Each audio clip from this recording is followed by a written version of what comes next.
The A46 may be a long and boring road, but it led to Lincoln, and it was there Pompey bagged the first 3 points of the season. Are Pompey refusing to score tap-ins this season and only long-range goals will do? How many goals will Segs get this season with his hammer? And will Bishop ever score again? All this and more will be discussed in the Play Up podcast.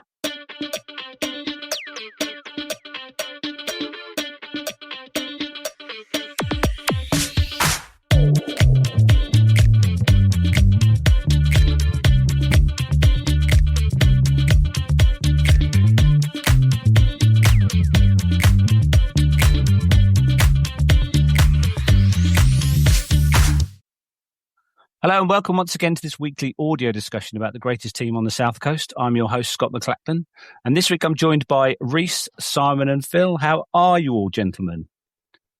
Very good, thank you. Very good, thank you. So I set you all a little bit of homework. So I asked you to highlight something that was either good or bad about Pompey this week. So I'll go top of the screen first. Simon, what did you want to bring to the table today? Well, the good. I love the fact that we got 3 points on the road. That's a good thing. I think over the last few seasons, away points have been difficult for us. Bad things, how gullible Portsmouth fans are on the socials. Well, that's 7 million to Birmingham City with absolutely no information on it at all, other than some posting on X, and all of a sudden that's it, he's off. You know, it's yes, a bit frustrating because that's all that's been on the socials today. So he's not going then? Well, obviously he is, because it's on the internet. It's on Tinternet.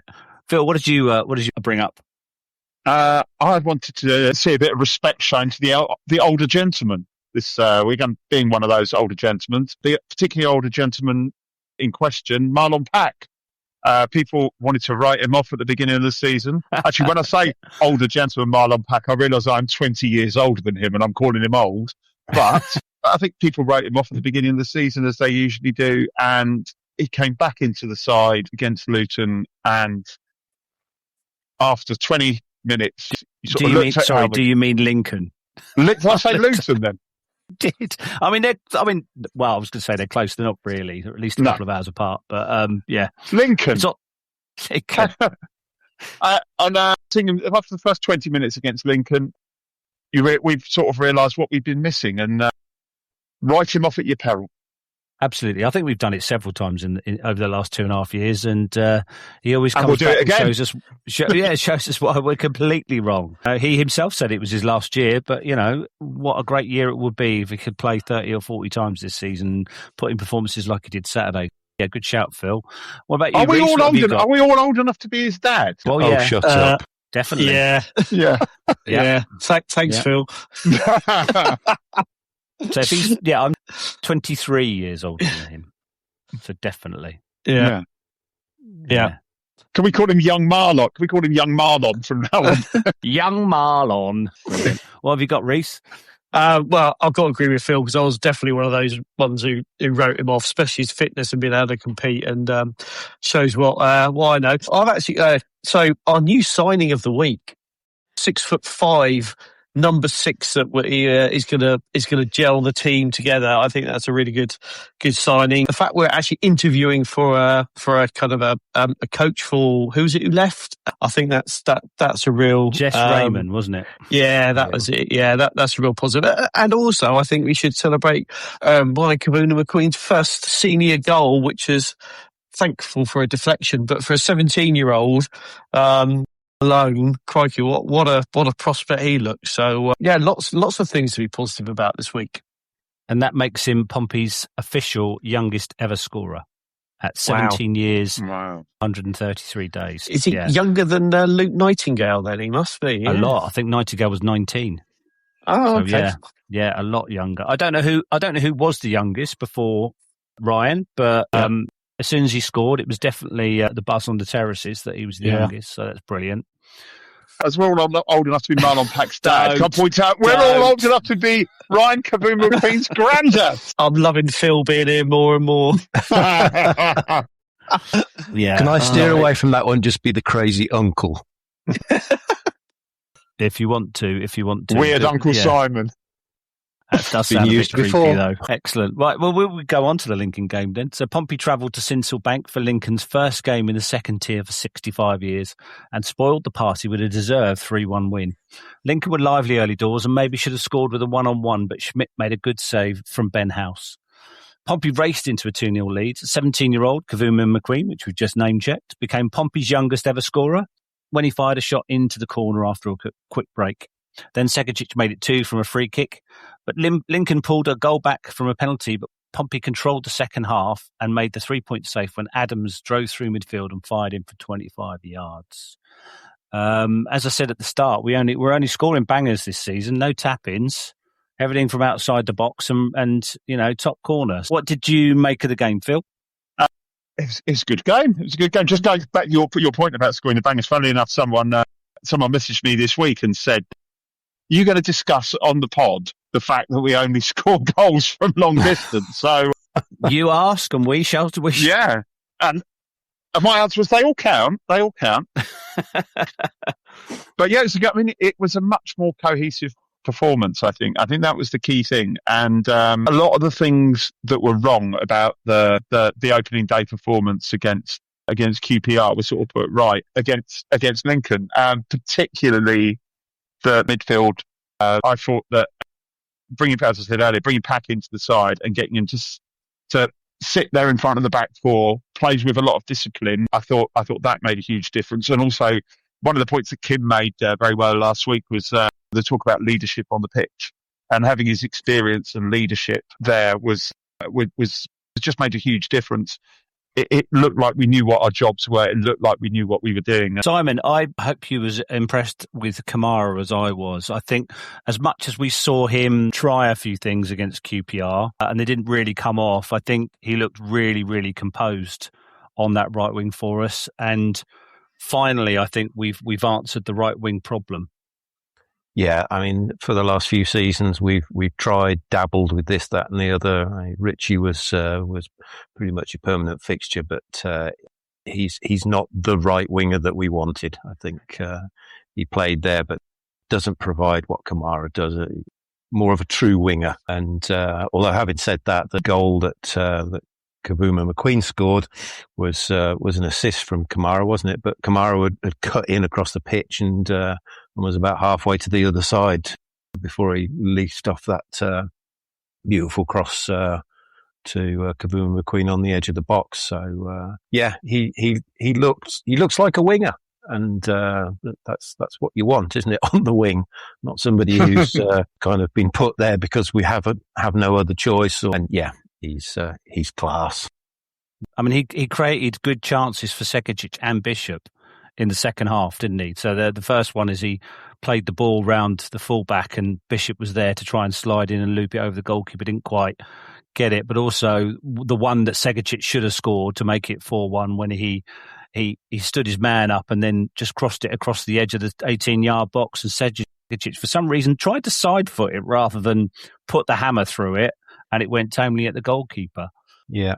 It's crosses. That's what our play kind of demands. And although Bishop has not had the service, it's now good to see that. And whether it's Bishop or Moretzi who are benefiting from that, we'll wait to see.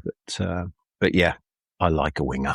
I do like that's the key. I know I made a little bit of fun about Bishop in the intro, but there were two chances created for him, one in the first half, very similar, and one in the second half where he got a shot off on target, which is encouraging to see. So, you would hope that the goals would come for him if he's being given chances, which I think for large parts of last season, he just didn't get anything in front of goal, did he? No, it was a struggle, and what he did get, he took advantage of from Murphy on the left wing, but there was a dearth of supply from the right. I thought it was one of his best all-round performances in a while, actually, on Saturday. I thought that he seemed to be, even though he's still being asked to do a lot. Come out, Colby, yeah, I think even though he's still being asked to do some of those things that, maybe shy away from his goal scoring abilities, but he just seemed to be doing everything with a bit more purpose and a bit more confidence. So I don't know what brought that about. Maybe it was the the improvement of balls into the box. But he seemed to look a bit more, not quite back to his old self, but sort of approaching that. But he's obviously got Moretzi sort of sniffing at his heels now, and you wonder how many opportunities he's going to get before Moretzi's up to speed and potentially takes his place in the team. But so I think there's a bit of pressure on him again to score Definitely. next game. But I thought encouraging signs. Well, I think he's got 3 games. I think he's got the Bristol, and I think he's got the 2 home games to really define himself and keep himself as the number one striker that we've got. Bizarrely, he was obviously when Murphy came off, and we still don't have any news about him. I watched the Mousinho interview, and bizarrely, none of the interviewers asked him about Murphy. Whether they were told not to ask any questions about Murphy, but we don't know. I don't know if anyone else has heard an update as to what actually happened on Saturday and whether they were. It was just his groin again, wasn't it? He just said he felt his groin again, and but after the game, they said that it was a precaution that came off. That they were hoping it was rather a twinge, and he didn't want to, really do it any damage. But it's bizarre that we haven't heard anything all week, so I've no idea whether he's going to start on Saturday or even be on the bench. Hopefully, he'll figure at some point, but it could be that we might not see him again for a few weeks. But then when he went off, Bishop was playing as the 10 with Moretzi in front of him. So yeah. Which we've seen before. We saw in League One, didn't we, when he tried to play Yengi and Bishop together. He moved Bishop into that sort of 10 support striker role. I don't remember it working, no, but I think it was needs must on Saturday because obviously they weren't expecting to have to replace Murphy after he came on as a sub. So they moved Segecic out to the wing and instead of taking Bishop up, kept him on to partner Moretzi. So, Reece, the one thing I wanted to talk to you about was, and we can give huge credit to Phil about this, is Benji Arthur at the back. Yeah, came in for his debut, and apart from the first few minutes, looked really, really good, didn't he? Yeah, and actually, I think also, he's bigger. Regan Paul says he always plays his football, his game is it's his last, and I think it might be for some time because he just looks very composed. He's a unit. Even when he came on against QPR, there just seemed to be an air of calmness about him, and for such a young guy who I think attracted, if I'm right saying, Celtic bid something like 7 million for him and they turned him down. To have him and also Kavuma-McQueen on the books as loans, it looks like we've sourced a couple of real peaches there. But yeah, I think it's no coincidence that we won the game. We kept things a clean sheet. Schmidt made a very early one-on-one save, very similar to Charlton away last year. It was 0-0. Saved a good opportunity, and then we go on and win the game. But yeah, I mean, the defence is always, for the last couple of seasons, it's been all over the place. And if we can get some kind of solidity there and some continuation in certainly at the centre backs, that would be really, really helpful. So, but yeah, he looks like a real player and looks like a real asset to have in the team. The only thing I would say about Saturday is it was against a team that have come up against from the League One. We know the jump from League One to Championship is absolutely huge. I would expect us to win that. I think the key thing is that we actually continue that form in the next few games against some maybe slightly tougher opposition. Yeah, well, we've got three games in 7 days. Bristol City, we'll talk about in a minute. Not a great record there, but the 2 home games are obviously an opportunity to get some more points on the board. I'm going to ask each one of you. Simon, what was your favourite of the 3 goals? Segecic. Yeah, Phil? That's a tough one. I'm going to go for Adams just because it was one of those leather it sort of goals. Yeah, nice one, Reece. Yeah, I would go with Adams. He was moving. Segecic was a dead ball. First 2 got a couple of defections, but Adams, famously known for his 30-yarders, not absolutely hit a beauty. And let's hope there's many more of those to come. My friend Paul constantly moan at him. I think professional footballers should be able to hit a ball very hard at the goal and hit a target no matter where they are. It's not difficult. So I think we ought to be, I hope we're having a few more pot shots and some longer range efforts a la Devlin. And Adams had an absolutely free run because the ball was just passed to him in midfield by Lincoln, and they were all over the place. Yeah, and to be, he could have put it anywhere. He could have put it anywhere in that stand, but he put it in the top corner. So fair play to him. My favourite is Segecic, purely because some guy was mentioning just behind me in the stands that that looks too close. They won't be able to get it up and down. And I was just screaming at Segecic, hit it as hard as you can. Just hit it as hard as you can. And thankfully he did, and it caught her. To be fair, I think if it hadn't gone in, it would have been a penalty. Because if the ref then gave the Swanson handball 10 or 15 minutes later, he would surely have given handball for the guy who deflected it, because he deflected it with both hands into the corner. So if it hadn't gone in or been saved, I would have hoped the referee would have given a penalty as well. So we would have scored either way, hopefully. And the complete opposite to your optimism there, when Hasn't shaped to, as they say, shaped to shoot for his goal, I did scream at the television set, "Don't insert expletive here, shoot." Well, you would. Which explains why I'm not a football coach. Well, Segecic had one option. He took it and it went bang straight in the goal, which is great. But like you say, no one saw that coming from Adams. I don't think even Adams has experienced that himself.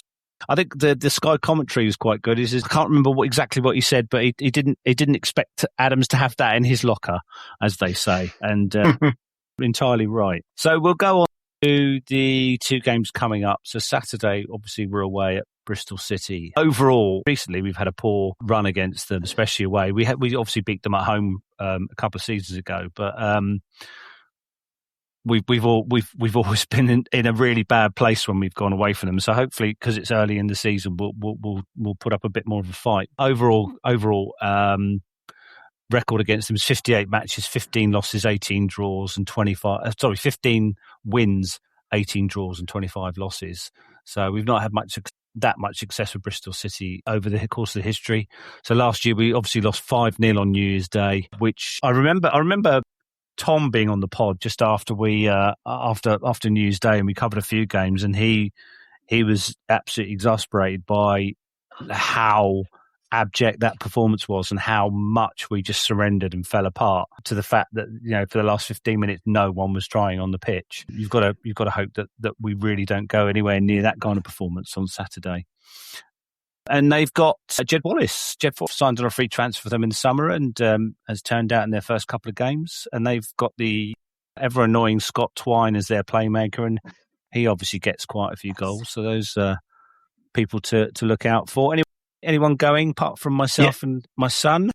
Yeah, I'm making the trip, so just praying for not a capitulation, and I'm quietly optimistic we might actually put in a half decent performance. But I mean, they seem to be signing quite a few players, aren't they? So yes, it would be nice just not to watch a poor performance. But yeah, I mean, Tom was right. It was a shocking performance, and the sooner we get those out of the way, or just don't have them at all, the better.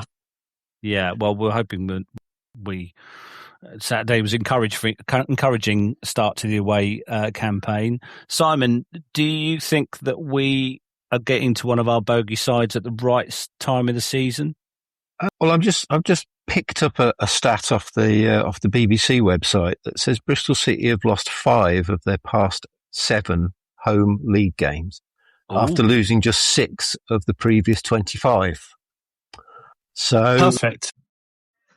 I think if we're going to play them at any time, now would be pretty much pick of the bunch. So they've had a stuttering start with 1 draw and 1 loss. So I think why not? I mean, there's never a good time to be playing your bogey teams, really, but I think they're not rampant at the moment. So why not? Let's keep going from what we did at Lincoln. Play with that kind of confidence, and why not? Although the other way to look at it is, suffering from a poor run of form, the ills that it brings, here comes Dr. Portsmouth into town. Yeah, I'm definitely with Phil on that. You read my mind, Phil. I was going to say to you, conversely, perhaps if you're on a poor form, who do you want to come to your ground? And it may be Pompey, yeah, exactly. But maybe not Pompey 26-27. Maybe we're gonna be the rock solid team away from home, and if we do get a point against Bristol City and win both our home matches, that's 10 points out of the first 5 games, which is a terrific start to the season. Obviously, I might be getting ahead of myself a little bit, but it's possible with the fixtures that we've got coming up. I was going to do this at the end. We've signed. Phil, he's got a particular name, hasn't he, that you put on the WhatsApps earlier? Oh yes, the Comaron Excellence. I think it's called. Yeah. Elegance, not elegant. Sorry, the Comaron or Comaron Elegance. Get that into a song. Yeah, so I should have made a note of it. What's his name again? Iyad Mohammed. Yeah, so he's originally French, isn't he? But he's decided to play for his father's country of origin, and that's Comoros in Africa or Asia. I can't remember which one it is. Africa. It is Africa, yeah. But I looked at the Comoros record, and they play in an Asian Cup. So maybe they might be on the Gulf side of Africa, and therefore they get involved in, because they were playing teams like Yemen and various other places. So yeah, he's 25, a very, very big lad. My worry is obviously that we were lauding Marlon about his leadership and authority in the middle of the park. Do we think that someone who may not have very good English coming in from the Portuguese league would have the same kind of presence even if he played?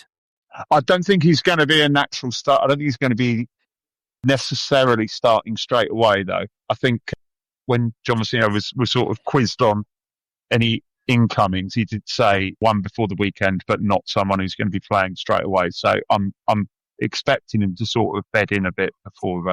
Yeah, but it's a good point though, because if you take Marlon, we were saying last week, if you take Marlon out the side, who's your big personality? Who's your leader?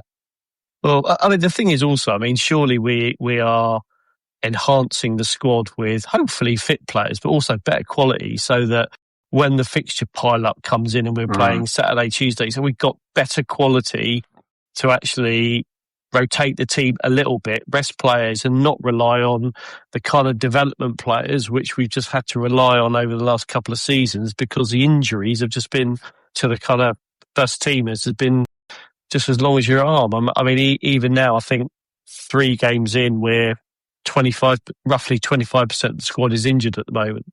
So we're not exactly starting or looking to improve that quite at the moment. But I mean, he plays in the Portuguese kind of top league, didn't he? And he kept his team up. So he must have some half decent quality about him. So fingers crossed, he could be the midfield presence.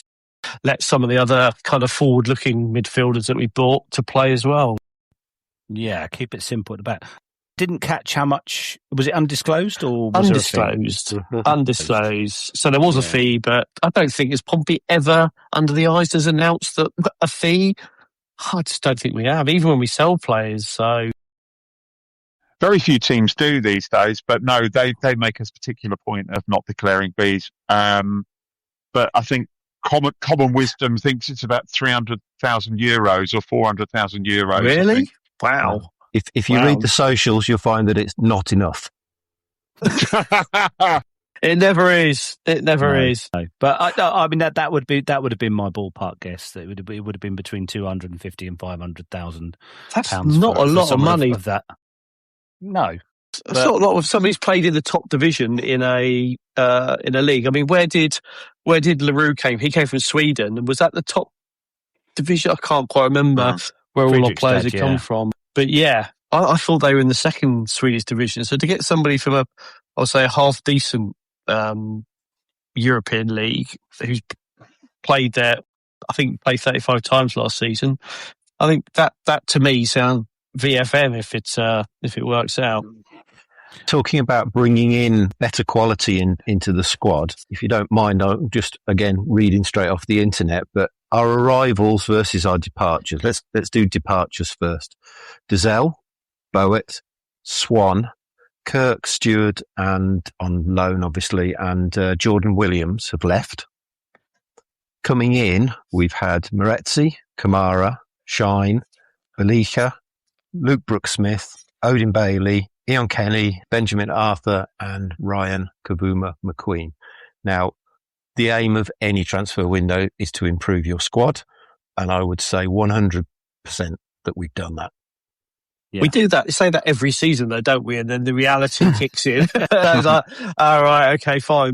Yeah, we have spent more money, I think, this transfer window than we have in any transfer window under the Eisners, I think.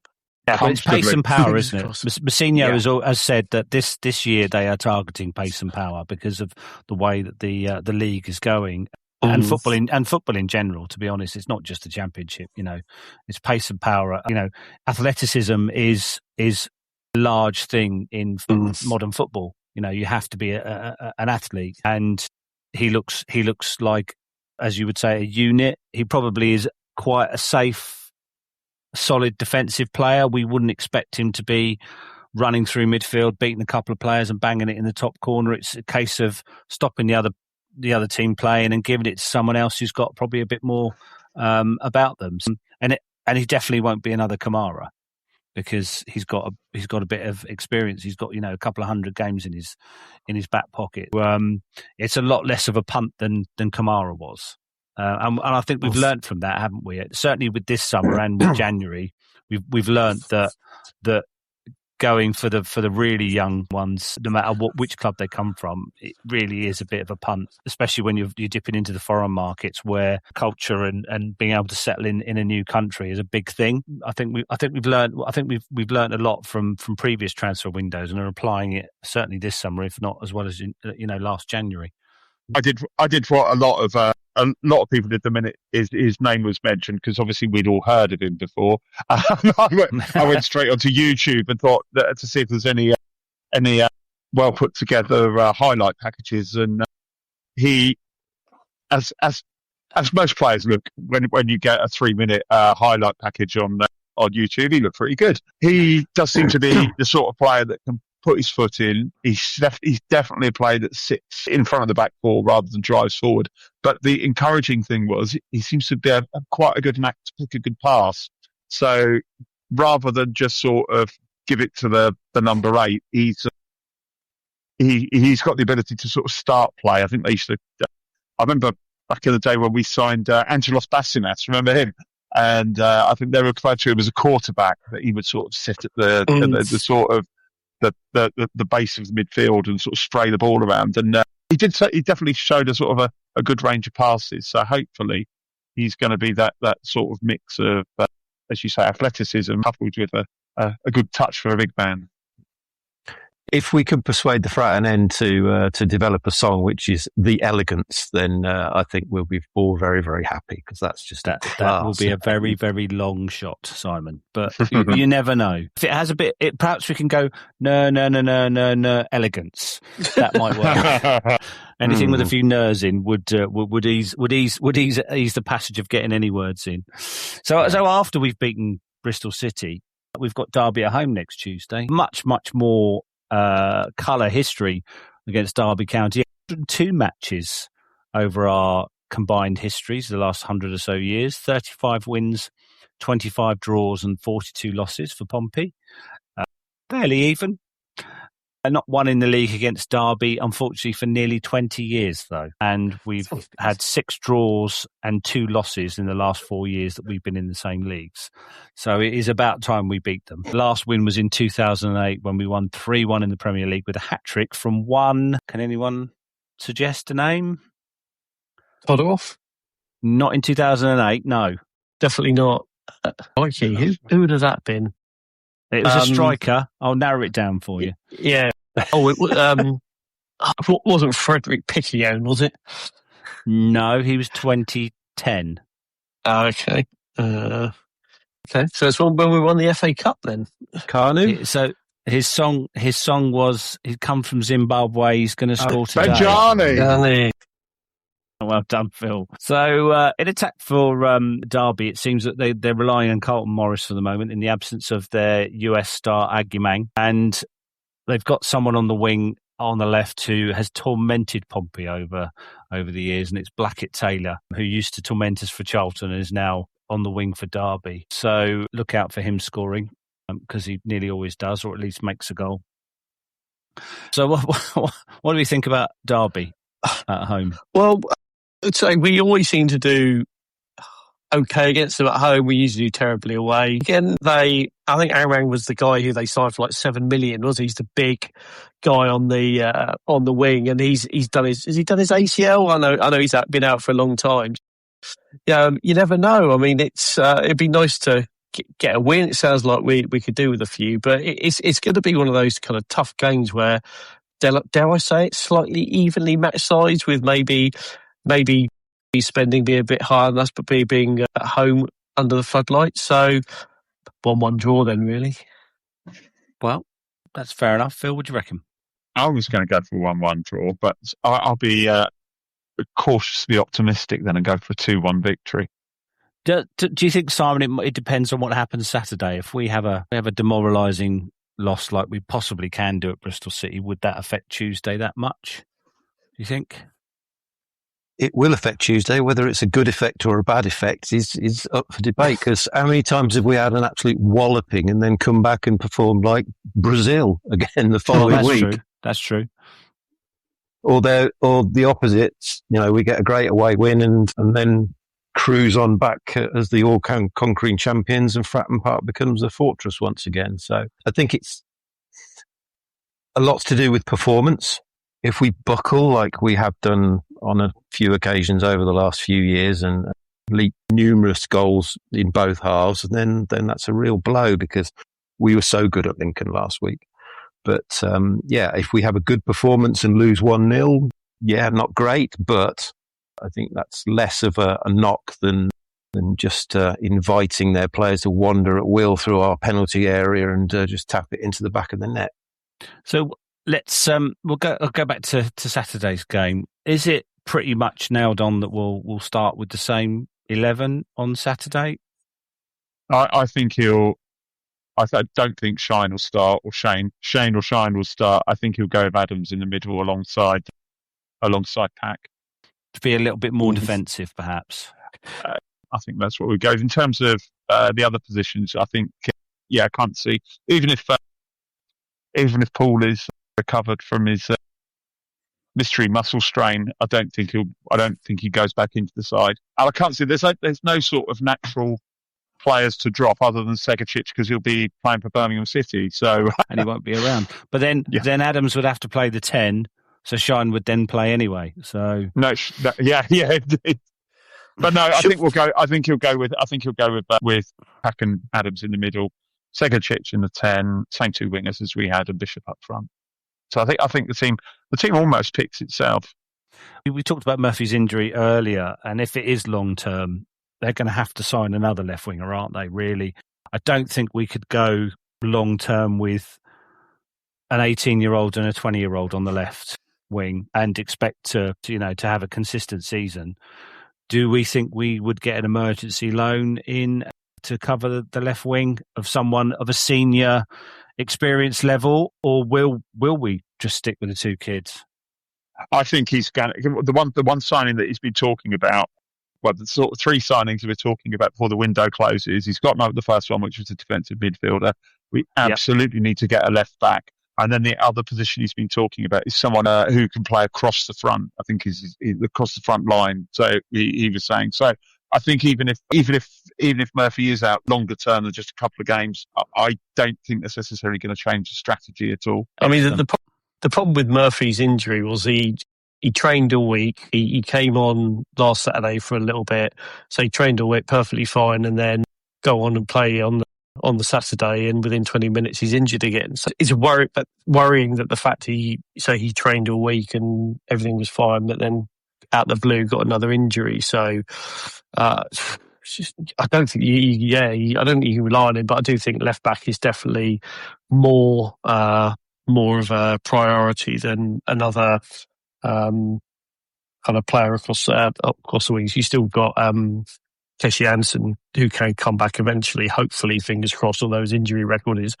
pretty poor as well. Yeah, so. Exactly. We haven't seen him for more than 120 minutes. So, it's relying on him coming back and then suddenly playing 30 games is largely unlikely, isn't it, really? Okay, well, thank you, guys. We're all looking forward to Bristol City. Phil, Hope you have a wonderful weekend at Victorious. As you said, give Niall Rogers a wave for me, please. Niles. Thank you very much. I've just got tickets to see him in Basel, so supported by Rick Astley. Wow, that's a combination, isn't it? Well, Rick is cool now, isn't he? Rick is cool. Yes, very much. Yeah. It's they call it the Baloise sessions, and it's like a dinner dining situation where you have lots of tables, and then there's like about 2 meters at the front where you can stand, but you're only allowed to stand there after the first 3 songs. So, and the tickets are ridiculously expensive. Who else are you looking forward to seeing, Phil? Do you know, it's a weird one. I was having my haircut today, so I was talking to my barber. We were talking about the lineup, and there's very few bands that makes me go, I really want to see them. There's quite a few bands that I've seen enough times to not necessarily need to see them again, but I'll quite happily go and see them. But there's no one that really stands out for me this year. But I'm Primal Scream and almost an annual act, aren't they? Really? So's Noel Rogers. Lottery winners are always good fun. Well, they should be, shouldn't they? Yeah, a lot of money. How much are tickets these days? I mean, I'm not going for very. Don't go there, Reece. Yeah, it's a lot of money. It's just they've had a couple of good bands over the years of the Prodigy and stuff, but it's getting a bit same old. So needed. It's a competitive market, isn't it, with the festivals and things. But yeah, they could do with somebody really, really big who hasn't played there before to headline. But that's why I go to Bristol and not Victorious, unfortunately. Well, let's hope we have just as much fun at Ashton Gate, Reece, as Phil fingers crossed on the common. Thanks very much, guys. That's brilliant. Another episode done, dusted. Let's hope we get some points over the next couple of matches, and we can discuss it next week. We'll be back next Thursday to chat about the Bristol and Derby games and to look ahead to the weekend. So thank you very much, guys. Have a great weekend, whatever you're doing, and I'll speak to you soon. Play up, Pompey. Cheers, guys. Thank you.